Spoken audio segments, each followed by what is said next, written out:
Entonces vamos a hacer lectura de 2 de Corintios, en el Nuevo Testamento, esta carta que escribió el apóstol Pablo a las diferentes iglesias que él había fundado unos años atrás en esta provincia de Corinto. Tenemos también en la pantalla este pasaje. Ahí está. A lo mejor se lo estoy tapando a alguno, ¿no? ¿Sí pueden verlo? ¿Sí? Vale, voy a hacer lectura al capítulo 4 de 2 de Corintios. En esta sesión que se llama Ministros de la Gracia, y vamos a ver qué significa esto para nosotros. Y dice así la palabra de Dios: por tanto, puesto que tenemos este ministerio, según hemos recibido misericordia, no desfallecemos, sino que hemos renunciado a lo oculto y vergonzoso, no andando con astucia ni adulterando la palabra de Dios, sino que mediante la manifestación de la verdad nos recomendamos a la conciencia de todo hombre en la presencia de Dios.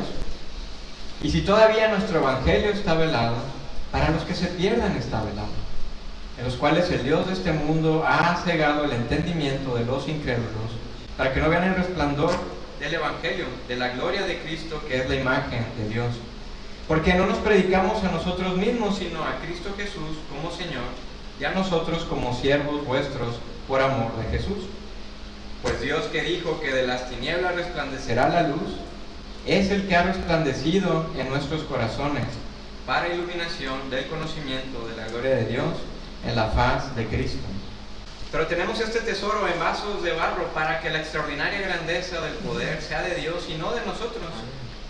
Afligidos en todo, pero no agobiados; perplejos, pero no desesperados; perseguidos, pero no abandonados; derribados, pero no destruidos; llevando siempre en el cuerpo por todas partes la muerte de Jesús, para que también la vida de Jesús se manifieste en nuestro cuerpo. Porque nosotros que vivimos constantemente estamos siendo entregados a muerte por causa de Jesús, para que también la vida de Jesús se manifieste en nuestro cuerpo mortal. Así que nosotros obra la muerte, pero en vosotros la vida. Pero teniendo el mismo espíritu de fe, según lo que está escrito: creí y por tanto hablé.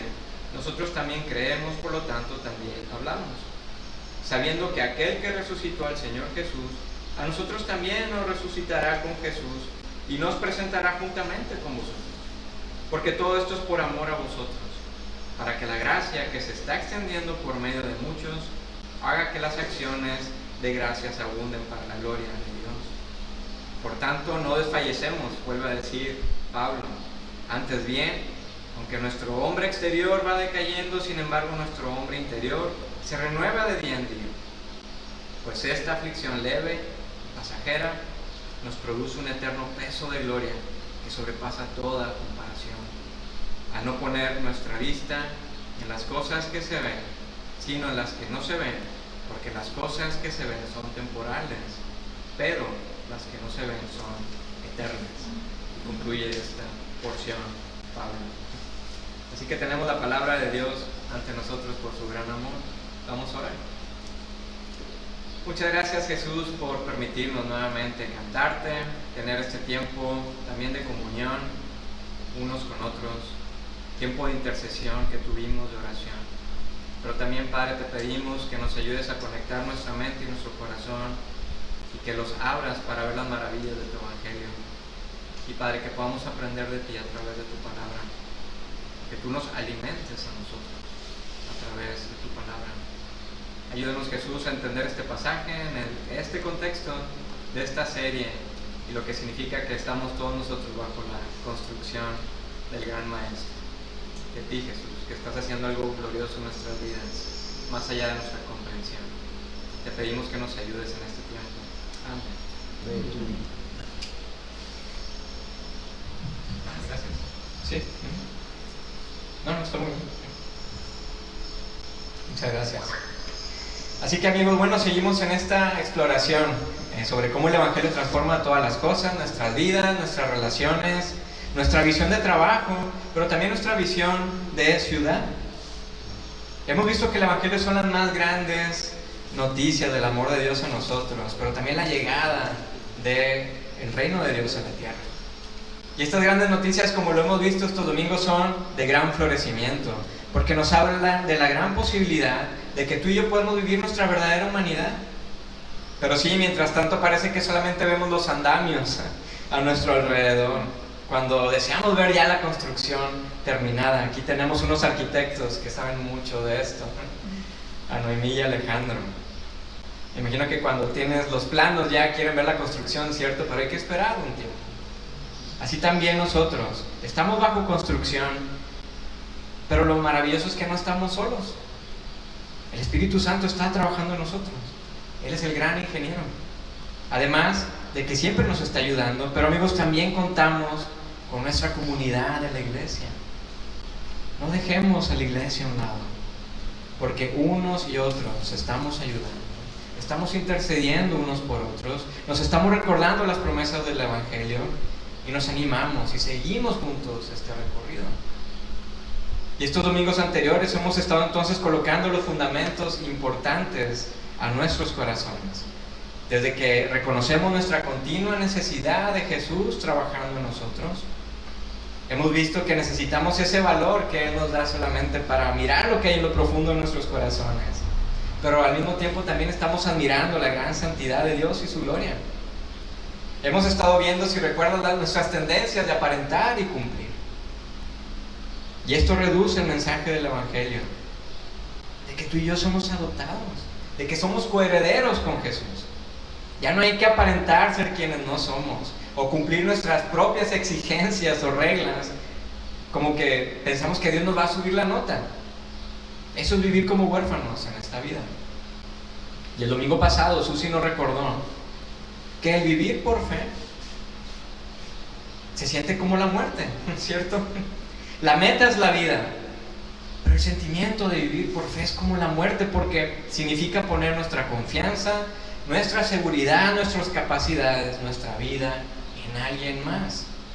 No sé si alguna vez habéis hecho el ejercicio de cerrar tus ojos y dejarte caer hacia atrás, donde debe haber un compañero que debe de estar esperando sostenerte. No sé si alguna vez habéis hecho este ejercicio. ¿Cómo se siente? Ay, estás poniendo tu confianza en alguien más. Bueno, así también es la fe, se siente como en la muerte, pero amigos, hay vida al vivir por fe. Hemos visto que vivir por nuestras fuerzas es lo que realmente trae la muerte. Es cavar nuestras cisternas, como dice Jeremías. Cavamos nuestras cisternas que al final no retienen agua. Pero amigos, cuando rendimos nuestra vida en Jesús, cuando tomamos nuestra cruz y le seguimos, sí morimos, pero para obtener la verdadera vida. Y esto es increíble y es misterioso. ¿Cómo sabemos que vivir por nuestros recursos nos resulta en la muerte? Bueno, pues cuando confiamos en nuestra propia inteligencia o sabiduría y vemos que la liamos en nuestras relaciones. O cuando vivimos apresurados para ganar más tiempo, más dinero, más renombre. O cuando se nos va la vida tratando de mantener una presencia en las redes sociales de una manera impecable, perfecta. O cuando entramos en la carrera interminable de títulos para mantener un estatus. O cuando vivo en envidia por lo que tienen los demás y yo no tengo. Esto no nos da la vida, nos ahoga. Y estamos viviendo centrados en nosotros mismos y no vamos a ser agentes del reino de Jesús. Pero amigos, Jesús nos invita a verdaderamente vivir. Así que hemos estado en esta progresión en la cual somos invitados a ser ministros de la gracia. Tú y yo, invitados por Jesús a servir nuestro mundo. Y creo que este pasaje de 2 Corintios que acabamos de leer, que escribió Pablo, creo que nos puede ayudar a entender esto. Pero para poner en contexto lo que nos dice Pablo, veamos un esquema general de sus cartas. Saludos, comienza casi siempre todas las cartas, ¿verdad? Los saludos, y luego dice, doy gracias a Dios por vosotros. Y Pablo dice, manteneos firmes en el Evangelio, y por el amor de todo lo sagrado, dejad de hacer tonterías. Y Timoteo os manda saludos. Bueno, esto es de cachondeo, ¿no? Pero este esquema seguramente nos da gracia porque al final es verdad, ¿cierto? Sabemos que la mayoría de las veces cuando Pablo envía una carta a las comunidades de iglesias que formó en sus viajes misioneros era para exhortarlos y para animarlos y recordarles el mensaje del Evangelio. Y sí, recordarles el mensaje del Evangelio a cristianos. Ahora, ¿cuánto costaría escribir una carta hoy en día? Nada, ¿no? O casi nada. Sin embargo, los académicos estiman que escribir una carta en el mundo antiguo equivaldría a gastar unos $3,000.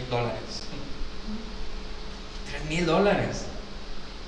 Así que tenemos tú y yo una carta que muy posiblemente costó mucho reproducirla. Escribir una carta en esos tiempos sería hacerlo con mucho cuidado, de una manera muy eficiente, pensar bien las palabras, los pensamientos. Tendrías que ser muy intencional con el objetivo de la carta y todo el contenido. Ahora en un WhatsApp escribimos muy rápido, ¿no? Nuestros pensamientos. Pero en ese tiempo no había Tipex, no había borradores. Imagina a Pablo diciendo, oh no, necesitamos otro papiro porque ya la lié aquí. Pero amigos, cuando Pablo escribió la primera carta a los Corintios, sabemos que él está sorprendido por reportes de divisiones y contiendas y disputas legales entre creyentes, así como un caso de inmoralidad sexual, el cual parece ser que era evidente, pero se estaba consintiendo como si nada. Y ahora, estamos hablando de iglesias que Pablo fundó tal vez unos 2 o 3 años antes de estas cartas. Así que vemos cómo olvidamos las verdades del Evangelio tan rápido. Pablo acababa de fundar estas iglesias y a los 3 años ya había problemas. Ahora, en esta ocasión escribe de nuevo a las iglesias en Corinto. Pero en general esta carta parece que hay una vulnerabilidad y una intimidad de Pablo, donde él cuenta sus sufrimientos por causa del Evangelio de Jesús.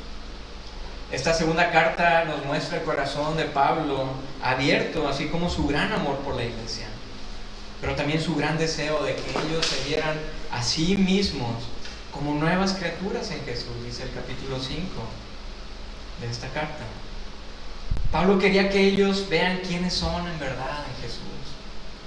Así que valía la pena el gasto de los $3,000 para recordarles su identidad y la esperanza del Evangelio. Y entonces tenemos este capítulo 4 y tenemos el recordatorio del ministerio que tiene todo discípulo de Jesús. Ahora, ¿qué es ministerio? ¿A qué se refiere Pablo? Bueno, la palabra griega es diaconía. De ahí proviene lo que conocemos como diácono. Un diácono era un siervo. Y sabemos tú y yo lo que es un siervo, ¿cierto? Sabemos que los sistemas jerárquicos están al final de la lista.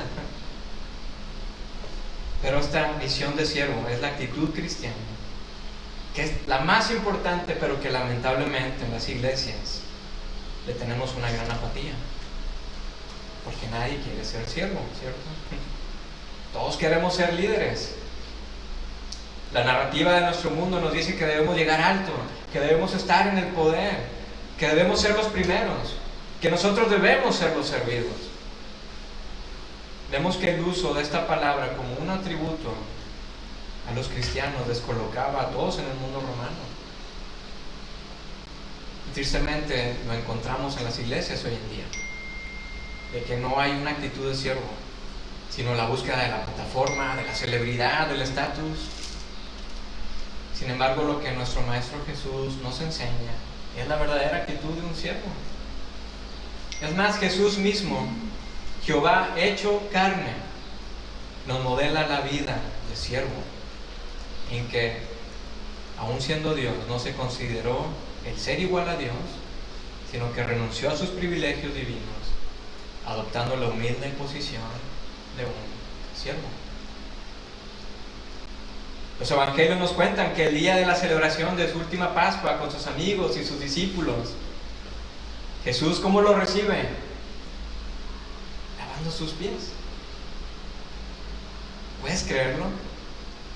Que Dios, quien creó los cielos y la tierra, ese Dios que los vientos le obedecen y que lo cantamos esta tarde, ese Dios estaba limpiando los pies de sus amigos, limpiando los pies de aquel que lo iba a entregar horas más adelante. Limpió los pies de quien lo iba a negar 3 veces antes de que el gallo cante. Limpió los pies de quien no iba a creer en él a menos que tocara sus heridas. ¿Qué clase de enseñanza es esta? Amigos, esto es totalmente contracultural. Porque ¿quiénes limpiaban los pies de los invitados? Precisamente los siervos, los esclavos de la familia anfitriona. Bueno, Jesús tomó ese papel y lo modeló para nosotros. Y esto nos debería descolocar. Porque si nuestro rabí hizo eso, se espera que quienes desean ser sus aprendices hagan lo mismo. Y esto es increíble. Así que Pablo precisamente está recordando a los corintios que tanto él como ellos son invitados a ser ministros de la gracia. Hemos recibido la gracia y favor de Dios, entonces esa misma gracia la debemos mostrar a los demás. El llamado a ser ministros es para continuar el trabajo de Jesús en la tierra. Es representarlo a Él y ser entonces un vistazo del reino aquí en la tierra. Esto es servir a los demás y amar a nuestro mundo. ¿Cómo estamos? Y comienza Pablo a decirnos: por tanto, puesto que tenemos este ministerio, según hemos recibido misericordia, no desfallecemos. Este servicio no es por nuestras capacidades, sino solamente por la misericordia que hemos recibido, como dice Pablo. La competencia para ser ministros e instrumentos de la gracia de Dios no proviene de nosotros mismos, sino que proviene de Jesús. Por tanto, nuestra confianza no está en nosotros, sino está en Jesús. De hecho, un capítulo atrás, Pablo nos comenta lo siguiente, en el 3er capítulo: no es que pensemos que estamos capacitados para hacer nada por nosotros mismos. Nuestra capacidad proviene de Dios. Él nos ha capacitado para ser ministros de su nuevo pacto. Este es un pacto no de leyes escritas, sino del Espíritu, y el Espíritu da vida. Así que nuestra capacidad viene solamente de Dios.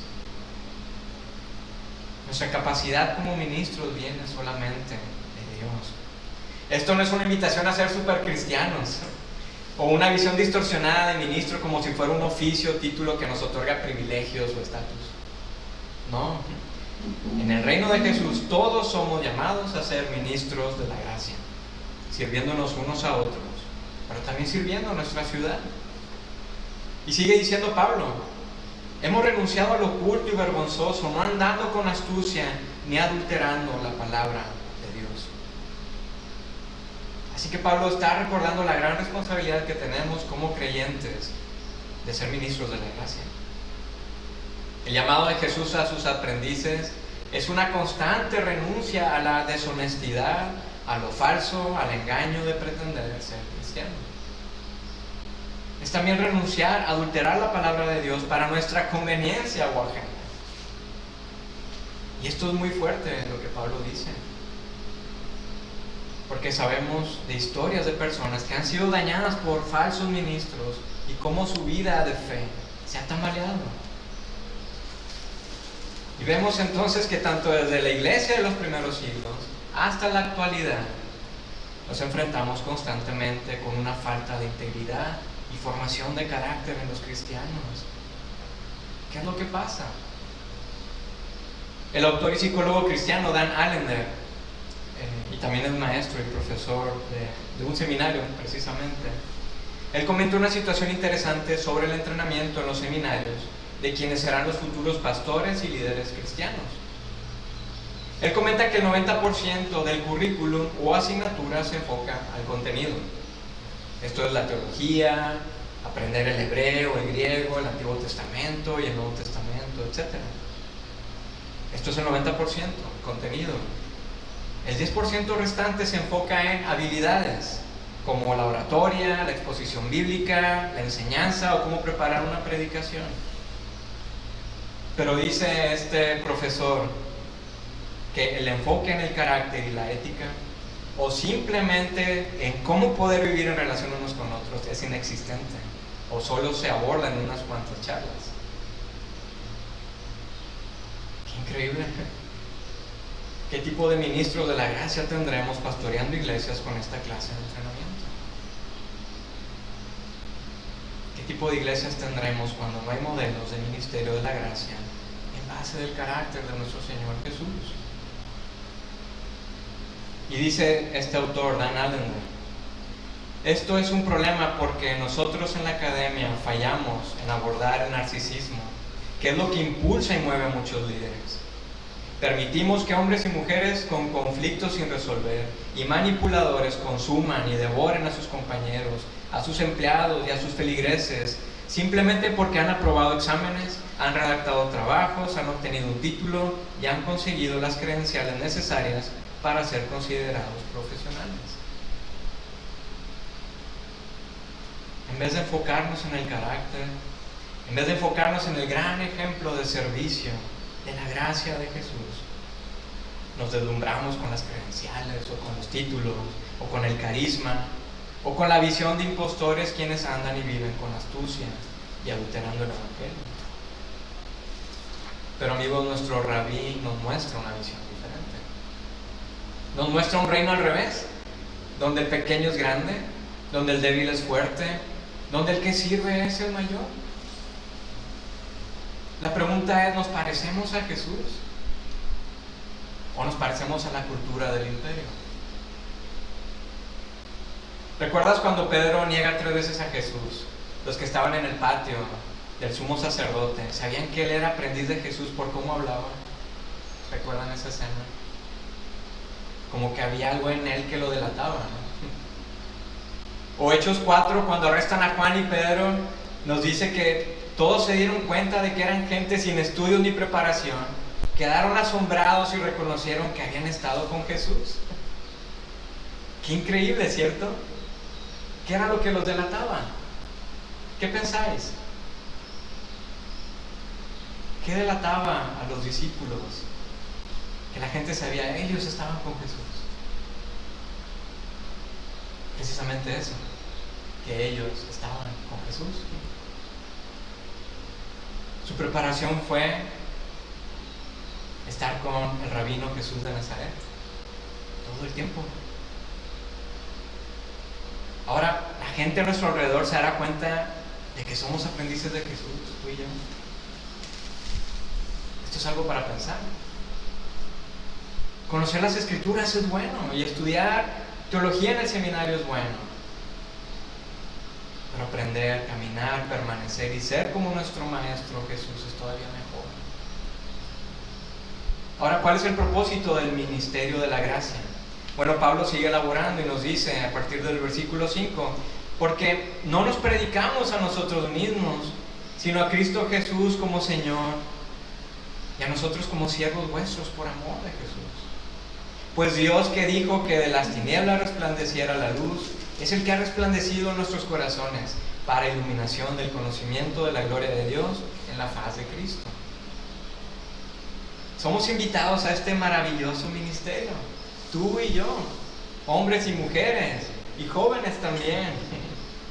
Somos invitados a declarar de la luz y la gloria de Dios en Cristo Jesús. Necesitamos esta luz admirable, porque vivimos en tierra de sombras. La misma gracia que hemos recibido, tenemos que compartirla en nuestro mundo. Es mostrar con nuestras vidas un vistazo del reino de Jesús, invadiendo nuestro reino, transformando todas las cosas, aún en medio de nuestra debilidad. Compartir el Evangelio en nuestro mundo no es solamente preguntar a la gente sobre su certeza o destino después de la muerte, porque esa es una visión muy corta del Evangelio, es como un escapismo. El Evangelio de Jesús nos anima a implicarnos en nuestro mundo ahora mismo. Nos impulsa a mostrar al mundo una realidad diferente, donde existe un amor unos por otros, donde hay relaciones sanas, donde existe el perdón, donde se comparten los recursos, donde se cuida de la creación. Recuerdo en mi tiempo universitario, cuando formaba parte de diferentes grupos estudiantiles cristianos, hacíamos siempre talleres sobre evangelismo. Y en esos talleres aprendíamos sobre un recurso que se llama las 4 leyes espirituales, no sé si lo conocéis. Y salíamos luego a las plazas a compartir el evangelio, pero la preocupación que yo tenía y que muchos de mis compañeros tenían era el salvar vidas para el cielo, como si el evangelio solamente es importante cuando mueres. Pero la pregunta es, ¿qué hay de esta vida? ¿Qué hay de la hora? Vemos que la visión de Jesús es totalmente diferente. Es servir nuestro mundo, restaurando la creación, siendo agentes de Shalom. Es invitar al florecimiento del reino a nuestros reinos que son de caos y tinieblas. Jesús, por ejemplo, nos enseña. Él nos dice, ¿no? En Marcos 1, el reino de los cielos está aquí. Está aquí, arrepentidos y creed en el evangelio. O Jesús dice en su oración en Juan, esta es la vida eterna, que te conozcan a ti, el único Dios verdadero, y a Jesucristo a quien tú has enviado. O Jesús nos comparte en Mateo 25, donde dice, pues tuve hambre y me alimentaron, tuve sed y me dieron de beber, fui extranjero y me invitaron a su hogar, estuve desnudo y me dieron ropa, estuve enfermo y me cuidaron, estuve en prisión y me visitaron. Aquí Jesús nos está animando a ayudar a la gente en necesidad. Ahora mismo. O cuando Jesús dice en Lucas capítulo 4, cuando abre el rollo del profeta Isaías y dice, el Espíritu del Señor está sobre mí porque me ha ungido para llevar la buena noticia a los pobres. Me ha enviado a proclamar que los cautivos serán liberados, que los ciegos verán, que los oprimidos serán puestos en libertad y que ha llegado el tiempo del favor del Señor. Amigos, ser ministros de la gracia es la maravillosa y asombrosa invitación a representar a Jesús aquí mismo, en medio de nuestra familia, en medio de nuestros amigos, con nuestros vecinos, en el salón de clases, en la cola del supermercado o en medio de las caravanas del tráfico, también en nuestra iglesia. Es mostrar el inexplicable amor de Jesús con las personas que incluso nos cuesta amar. Es mostrar su justicia y sanidad a quienes sufren y están marginados. Así que esta invitación no es para supercristianos, eso no existe. Como hemos visto, nuestra capacidad no está en nosotros, sino en el Espíritu Santo que obra en nosotros. Pablo nos sigue diciendo, pero tenemos este tesoro en vasos de barro, para que la extraordinaria grandeza del poder sea de Dios y no de nosotros. Afligidos en todo, pero no agobiados, perplejos, pero no desesperados, perseguidos, pero no abandonados, derribados, pero no destruidos. Vemos cómo Dios llama a personas débiles, limitadas y ordinarias, para que participen con Él en la realización de sus propósitos en el mundo. Es más, a lo largo de toda la narrativa bíblica encontramos personas ordinarias, como tú y yo, haciendo cosas extraordinarias por el poder del Espíritu de Dios operando en ellos. Todos los que consideramos héroes de la Biblia, en realidad fueron personas débiles, quebradas, con pasados turbios, complejos, pero que cuando se encuentran con la gracia de Dios, fueron impactados de tal manera y fueron usados para los propósitos y los planes de Dios en mostrar su gloria en la tierra. Así entonces un ministro en la gracia de Dios es un vaso de barro, frágil, imperfecto, pero que contiene un tesoro grande dentro. Nos sigue diciendo Pablo, porque todo esto es por amor a vosotros, para que la gracia que se está extendiendo por medio de muchos haga que las acciones de gracias abunden para la gloria de Dios. ¿Qué es lo que motivaba a Pablo? ¿Cuál era su motor? Nos está diciendo al final de este capítulo que era el amor por las personas. El amor por las personas. Para que la gracia de Dios se extendiera a lo largo y ancho del mundo. Mientras que los líderes del mundo se mueven pues por poder, orgullo y ambición, un ministro de la gracia se mueve por el amor de Dios en las personas, por ver el Evangelio de Jesús germinando en los corazones de las personas. Vemos que el líder carnal acumula poder y limita el poder a otros, pero el siervo o la sierva de la gracia comparte el poder y empodera a otros. El líder carnal se llena de orgullo y usa su comunidad para idolatrar su propia gloria. Pero el ministro de la gracia gustosamente presume de sus debilidades, como después dice Pablo en el capítulo 12, para que permanezca sobre ella o el poder de Cristo. El líder carnal se mueve por una ambición disfrazada de visión, donde se esfuerza sin descanso por hacer más cosas, por crecer la organización, llamar la atención. El siervo de la gracia desarrolla y equipa a otros en mostrar el reino de Jesús, siendo su actitud como Juan el Bautista cuando decía: Jesús debe tener más importancia y yo debo menguar, yo debo disminuir. Así que Pablo va concluyendo su idea de una manera muy profunda. Y escuchemos esto, hermanos y hermanas: por tanto no desfallecemos. Antes bien, aunque nuestro hombre exterior va decayendo, sin embargo nuestro hombre interior se renueva de día en día. Pues esta aflicción, leve y pasajera, nos produce un eterno peso de gloria que sobrepasa toda comparación.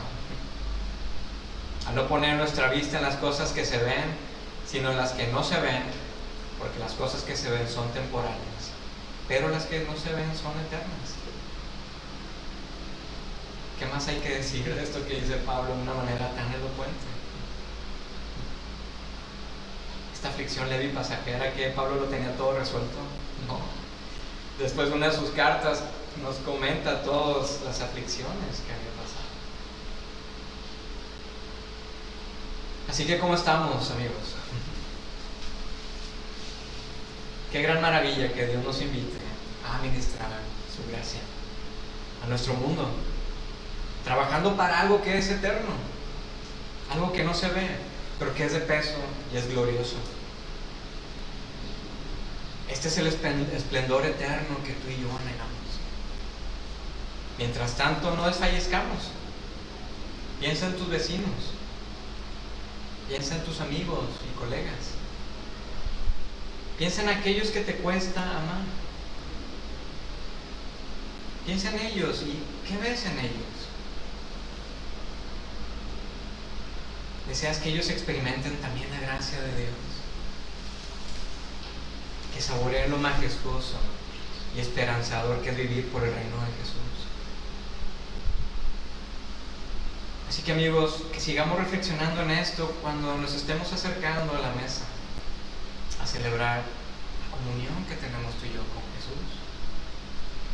Mientras tenemos el pan y el vino en nuestras manos, que anhelemos el ver la gloria de Dios inundando a nuestro Málaga, a nuestra España, al Rincón de la Victoria, a Torre del Mar, Vélez Málaga, a todo nuestro mundo.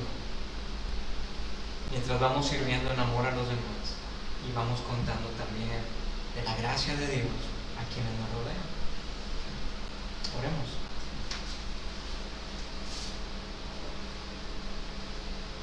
Jesús, qué increíble que tú nos invitas a ministrar tu gracia aquí en la tierra.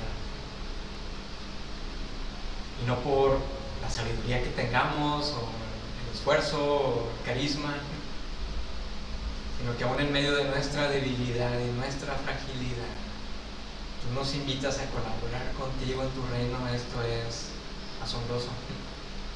Nos debería quitar el aliento. Jesús, ayúdanos a reflexionarlo, pero también ayúdanos a pasar tiempo contigo, que seamos conocidos, porque somos tus aprendices, porque somos tus discípulos, porque te estamos representando aquí en la tierra, mostrando tu gracia y tu gloria. Y que podamos ser agentes de Shalom, y que como iglesia podamos ser luz y sal a nuestro mundo, a quienes quieren conocerte, a quienes tienen sed de ti, que vean que tú eres el agua viva y que tú eres el pan que satisface. Ayúdanos, Jesús, te lo pedimos grandemente.